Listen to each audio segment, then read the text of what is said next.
Okay, I'm gonna set a timer. That was a lovely introduction. Hi, my name's Ava and I'm an alcoholic.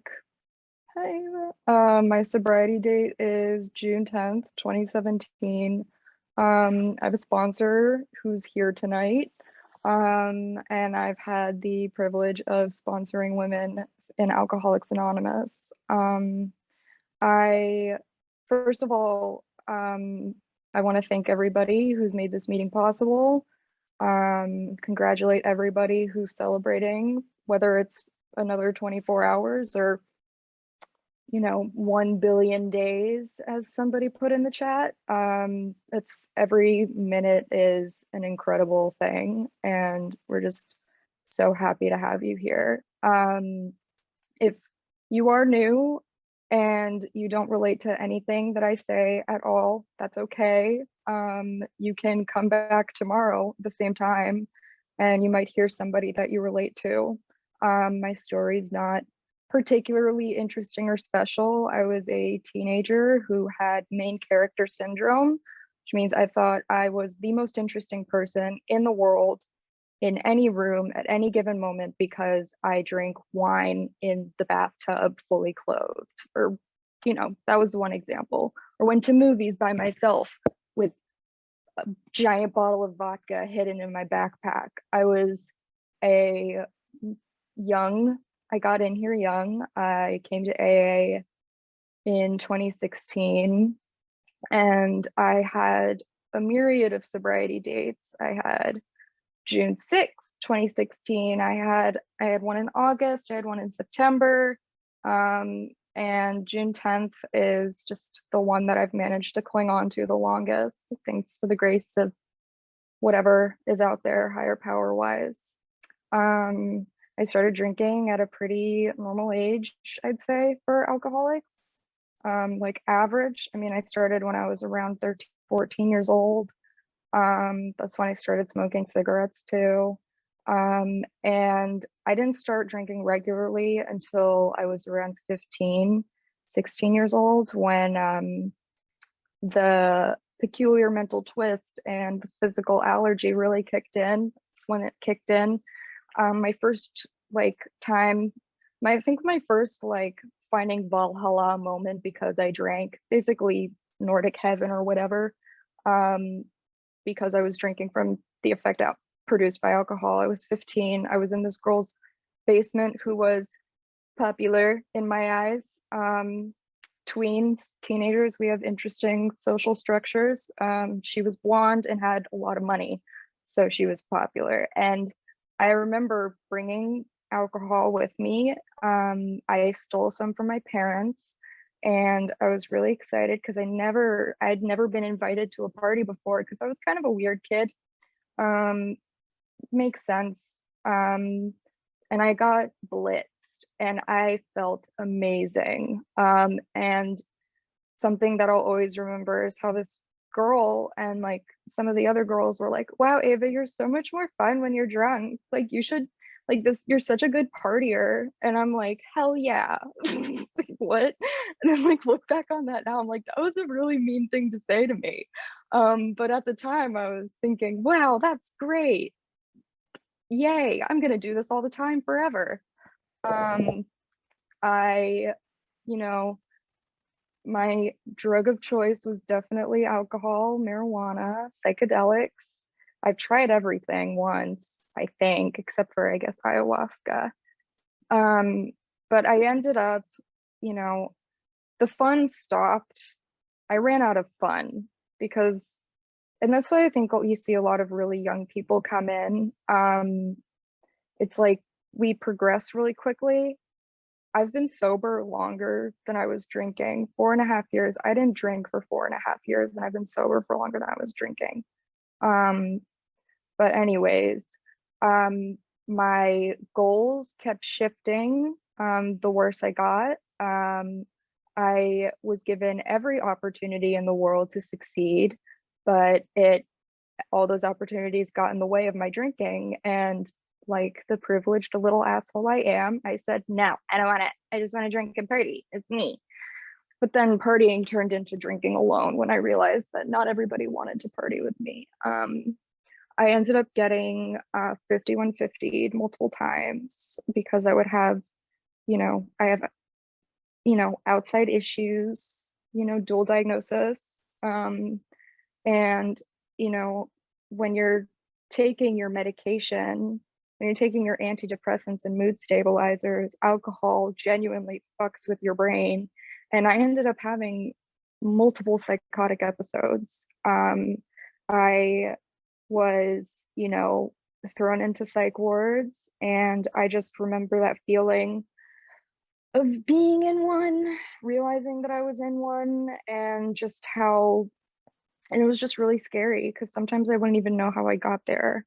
And my parents, my poor parents, my mom didn't sleep for a year um, or two because I was really young doing this, and I still was a dependent. Um, Eventually, the last time my last like main hurrah before I realized that I actually had a drinking problem, because I didn't even think alcohol had anything to do with it. I really didn't think I had a drinking problem. Alcoholics are not, I was like, I'm not an alcoholic. Like, that's just impossible. I'm too young.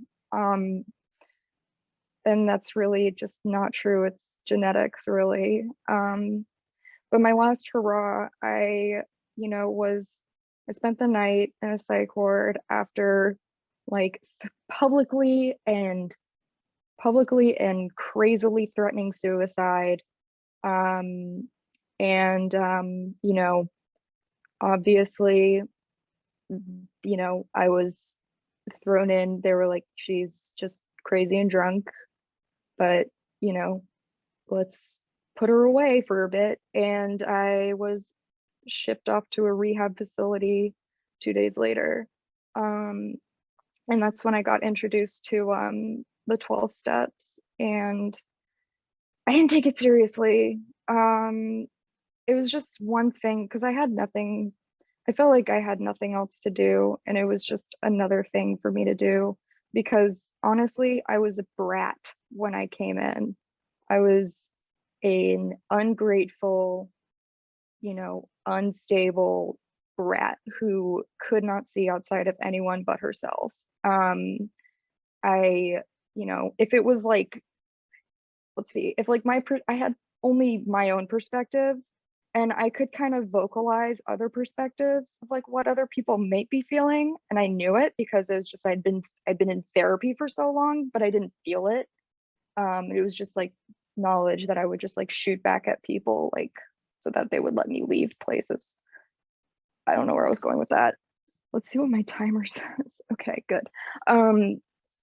So we're getting sober now. I'm so sorry. I came in when I was, 19, 20.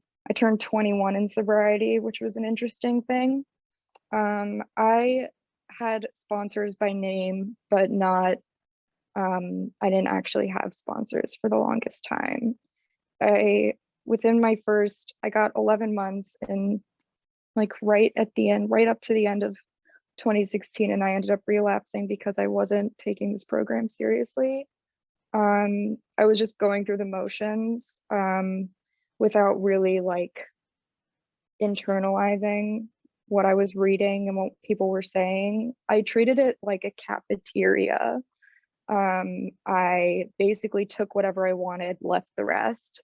And what I wanted was, new friends who would actually want to spend time with me, because people didn't want to spend time with me when I was drinking, for a lot of reasons. I was awful. And there was food and cake at these things sometimes. And whenever I went up and picked up a chip, people would applaud me. And I'm an egocentric little piece of shit. So I was really excited that people were applauding me for something. Now I'm afraid to go outside. So that's a complete 180.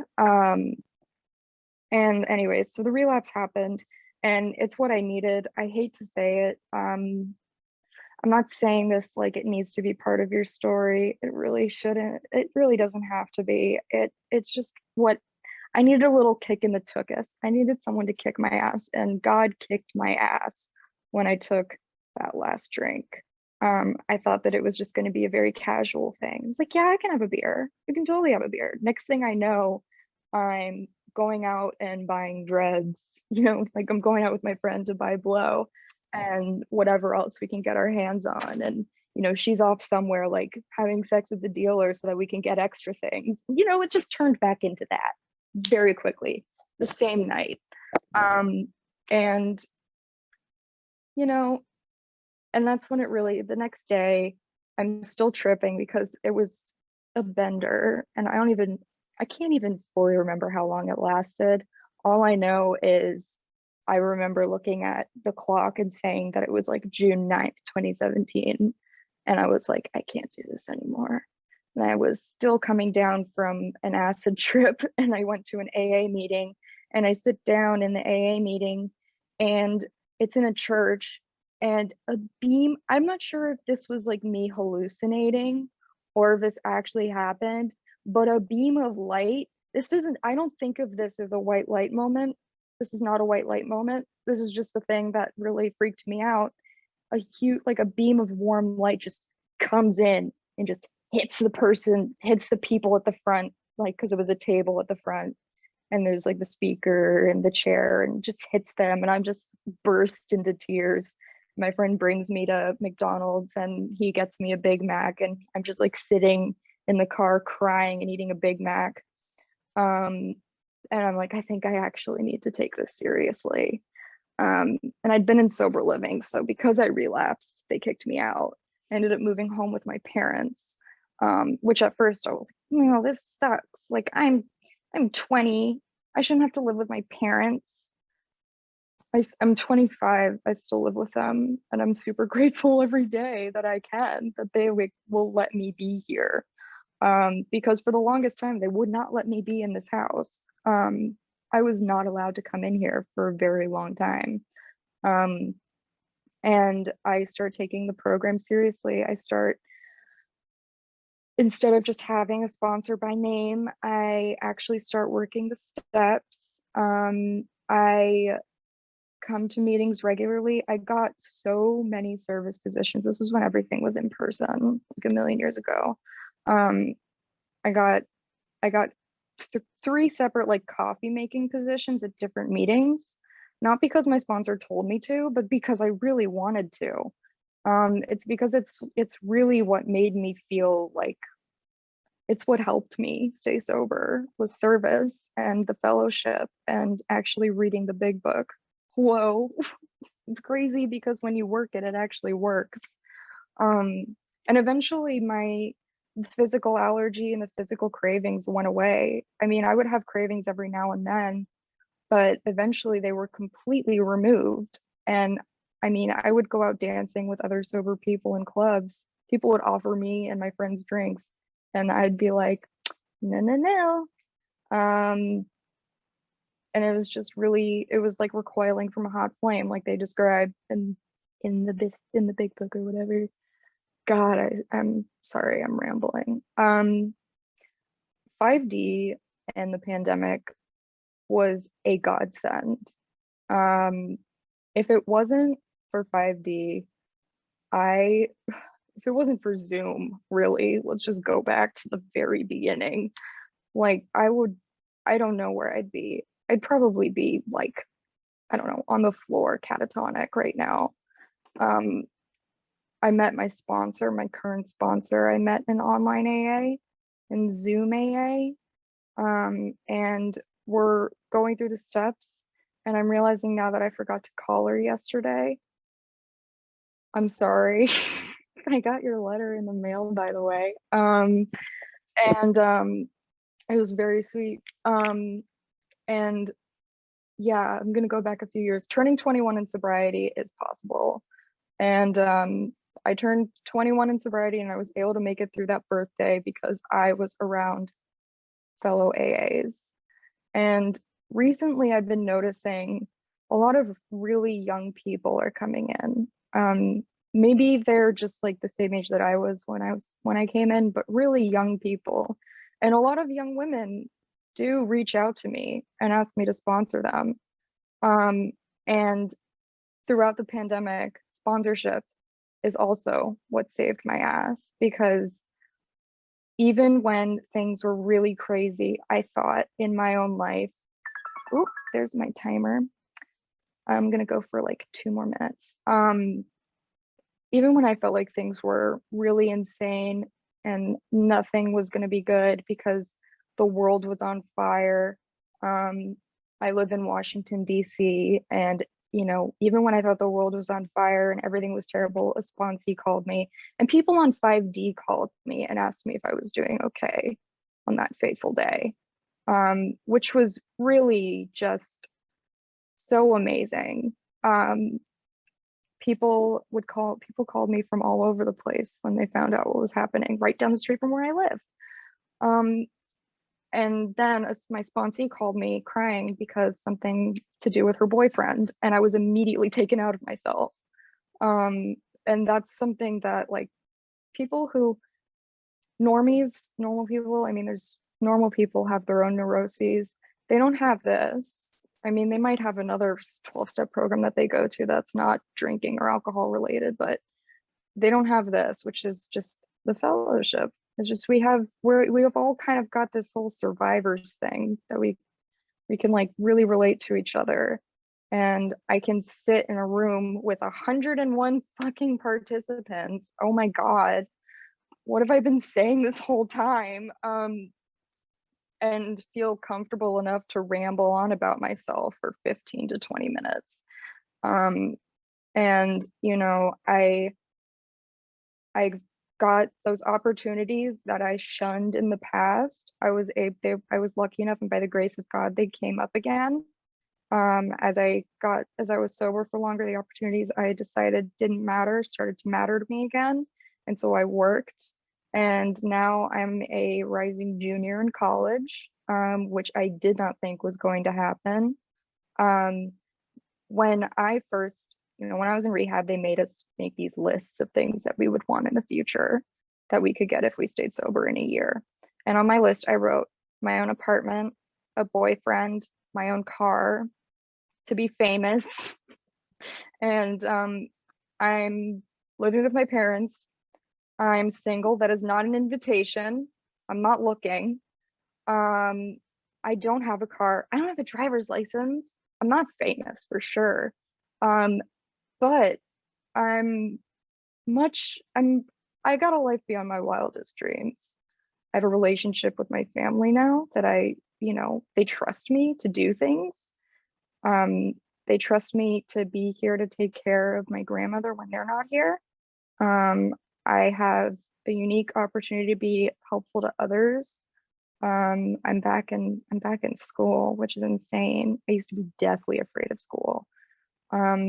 And yeah, I don't know what else to say. Yeah, I don't want to drink, which is dope. I'm gonna pick a topic, but I said I wasn't, no, I don't know if I'm gonna pick a topic. I can't think of one, but why don't you know what? Yeah, like, if you can talk about acceptance, you should, because acceptance is the answer to all of our problems today. And it was the answer to my problem today, because I was shitting myself during finals week thinking that I was going to fail everything. And I had to take a step back and be like, okay, if you don't get an A++, it's not the end of the world. And if you fail, it's also not the end of the world. The sun will rise in the east and set in the west, hopefully. As long as I don't drink, I have a fighting chance. Anyways, I have no idea if any of that made sense or any of that was helpful. If you are having this as a recording, I would like you to change my voice to sound like maybe a chipmunk. Anyways, thanks for letting me share. I love you guys.